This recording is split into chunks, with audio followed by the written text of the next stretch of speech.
AP CS డీజీపీకి EC సమన్లు జారీ చేసింది. Polling తర్వాత హింసాత్మక ఘటనలపై వివరణ కోరింది ఈసీ. వ్యక్తిగత వివరణ ఇవ్వాలని సీఎస్ డీజీపీకి ఈసీ ఆదేశాలు జారీ చేసింది. పల్నాడు, చంద్రగిరి సహా పలు హింసాత్మక ఘటనలపై ఈసీ తీవ్ర ఆగ్రహాన్ని వ్యక్తం చేసింది. ఏపీ సీఎస్ డీజీపీకి ఈసీ సమన్లు జారీ చేసింది. పోలింగ్ తర్వాత హింసాత్మక ఘటనలపై వివరణ కోరింది ఈసీ. వ్యక్తిగత వివరణ ఇవ్వాలని సీఎస్ డీజీపీకి ఈసీ ఆదేశాలు జారీ చేసింది. పల్నాడు, చంద్రగిరి సహా పలు హింసాత్మక ఘటనలపై ఈసీ ఆగ్రహాన్ని వ్యక్తం చేసింది.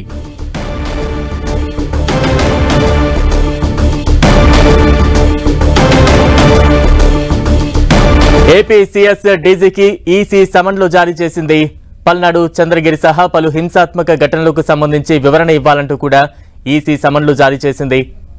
దానికి సంబంధించిన బ్రేకింగ్ న్యూస్ చూస్తున్నాం. పోలింగ్ తర్వాత హింసాత్మక ఘటనలపై వివరణ కోరింది ఈసీ. దీనికి సంబంధించి వ్యక్తిగత వివరణ ఇవ్వాలని సీఎస్ డీజీపీకి ఈసీ ఆదేశాలు జారీ చేసింది.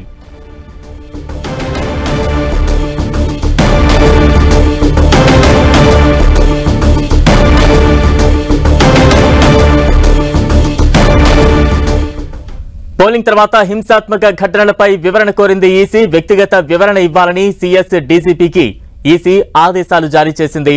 పల్నాడు, చంద్రగిరి సహా పలు హింసాత్మక ఘటనలపై ఈసీ తీవ్ర ఆగ్రహాన్ని వ్యక్తం చేసింది. ఏపీ సీఎస్ డీజీపీకి ఈసీ సమన్లు జారీ చేసింది.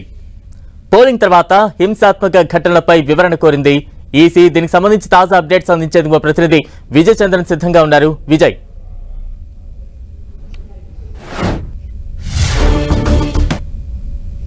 అనంతరం జరుగుతున్న గొడవలు ఇప్పటికీ కంటిన్యూ అవుతుండడం మీద ఎలక్షన్ కమిషన్ ఆగ్రహం వ్యక్తం చేసింది. ఈ నేపథ్యంలో చీఫ్ సెక్రటరీ జవహర్ రెడ్డితో పాటు డీజీపీ హరీష్ కుమార్ గుప్తాను కూడా ఢిల్లీకి వచ్చి తమ ఎదుట దానికి సంబంధించి వివరణ ఇవ్వాలా, ఎందుకు ఎన్నికలకు సంబంధించినటువంటి అల్లర్ను అణిచివేయడంలో ఎందుకు మీరు ఫెయిల్ అయ్యారనే విషయం మీద వివరణ ఇవ్వాలా అని చెప్పేసి ఆదేశించడం జరిగింది.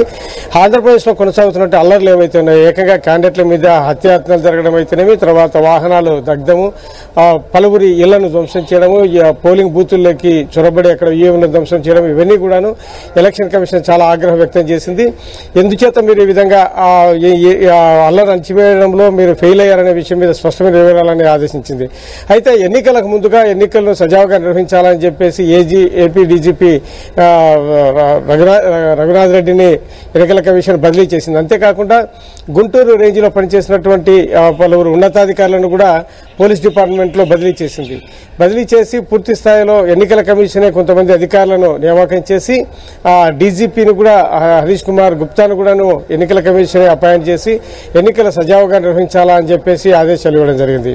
అయితే ఎన్నికలలో హింస ఎక్కువగా చెలరగడం అయితేనేమి, పోలీస్ కాల్పుల వరకు పలుచోట వెళ్లడం అయితేనేమి, అంతేకాకుండా సినీ ఫక్కీలో ఏకంగా అభ్యర్థుల మీదనే, చంద్రగిరికి సంబంధించినటువంటి అభ్యర్థి మీద మహిళా కళాశాలకు చెందినటువంటి ఆ ఈవీఎంను భద్రపరిచేటువంటి ఏదైతే ప్రాంతం ఏదైతుందో ఆ ప్రాంతంలో అక్కడ దాడి చేయడము, కత్తులు, రాడ్లు, సుత్తిలతో దాడులు చేయడము, పలు చోట్ల వాహనాల ధ్వంసము, దగ్ధం చేయడము, అంతేకాకుండా పలువురి మీద హత్యాయత్నం కూడా జరిగింది. ఈ నేపథ్యంలో ఎన్నికల కమిషన్ దీని మీద సీరియస్ కావడం జరిగింది. రేపు డీజీపీ, సీఎస్ ఇద్దరు కూడాను ఢిల్లీ వెళ్లి ఎన్నికల కమిషన్కు దీనికి సంబంధించినటువంటి తమ వివరణతో పాటు తగిన నివేదికను కూడా అందజేయనున్నారు. Right, thank you Vijay Chandran.